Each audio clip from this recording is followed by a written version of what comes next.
I think the overall challenge that was at Anheuser-Busch and even today and for all marketers is keeping to evolve with the changing generational shifts.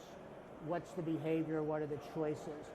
I always said at Anheuser-Busch, it's sort of like either high school or college. Every 4 years you had to adapt to a change. And if you don't adapt, the consumer's going to leave you behind. So it's important to keep talking to the consumer in a way that they can relate to and that they feel you're talking to them. The bigger challenge, or the challenge in the context of that, is also, particularly in the United States, the demographic change, the ethnic diversity. You can't, speak to everyone the same way. So I'm proud that from 82 to 2008 at Anheuser-Busch, we went from sort of a 24 market share to 50 market share. So we understood, it was like you needed to make sure Budweiser and Bud Light was not their father's beer. It had to be their beer as well, and that's the challenge. And today, as I work with clients, it's how do you, again, be relatable. So if you take sports sponsorships, why should a young person care if Anheuser-Busch or Coca-Cola or Toyota or T-Mobile is sponsoring, fill in the blank sponsorship? How does it benefit me? How does it relate to me? And so that, to me, those are the big challenges. It's a big challenge keeping up with changing consumer interface, I suppose, changing consumer demands and communicating with people differently. And so it's a big question. How do you do it? What's the secret? How do you keep on top of it? You have to understand, you have to do research to understand the consumer behavior. You can also do it, or you can complement it with your own observation. If you go to a sporting event or you go to a music event or a festival, whatever, watch what the consumers are doing, watch what they're relating to, and be willing to adjust. But use the research that tells you where they're spending time. Technology has changed all of our lives, and what technology has done in sports is give us choice. So consumers will follow choice. And so if you're a marketer, particularly, you need to understand where the consumer is going, and then talk to them in that environment.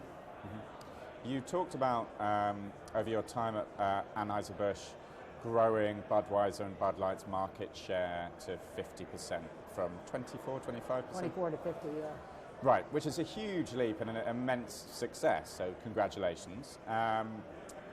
What did you do, your division, the people that you were working with, do to get to that point? I would say it was twofold. One is we understood that sports is local.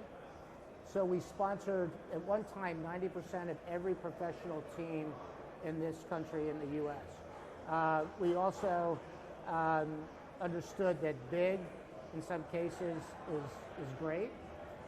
And so for 25 straight years, we sponsored the Super Bowl. We were the exclusive beer.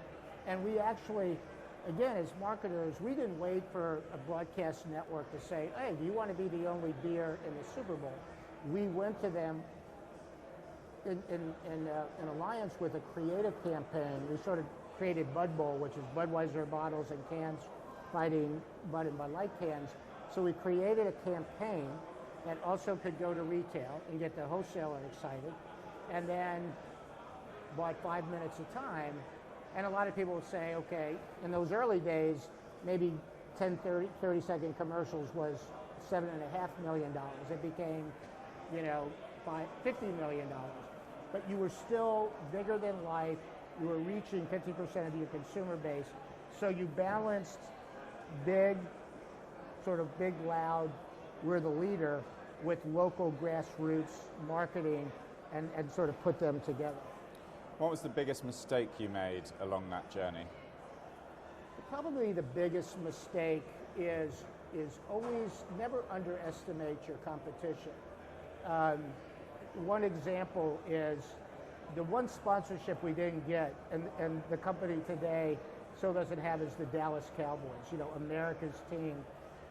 What we didn't think about is, at the time, Miller Beer was owned by Philip Morris.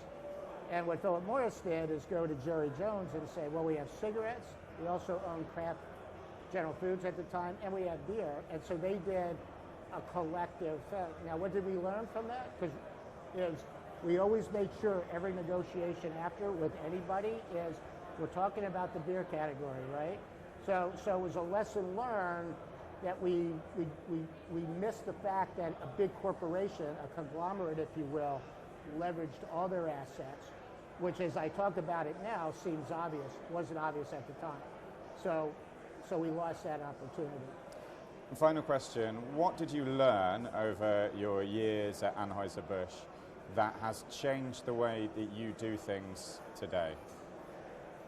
The thing that Anheuser-Busch prided itself on, and it was a term from the founder, was making friends is our business. And you hear more and more. I'm a big believer in partnerships. I saw Gary Bettman this morning. We talked as if, I was still at Anheuser-Busch and whatever. Relationships that are well-grounded and are real and authentic do not go away. So you never want to take that for granted. So today, you don't want to walk around someone, I hate to say it, 40 years in the business, as Mr. Know-It-All. The lesson is you can continually learn, and how you deal with people is a big part of how you're going to be successful in any business, much less sports. Tony Ponturo, thank you very much indeed. Thank you.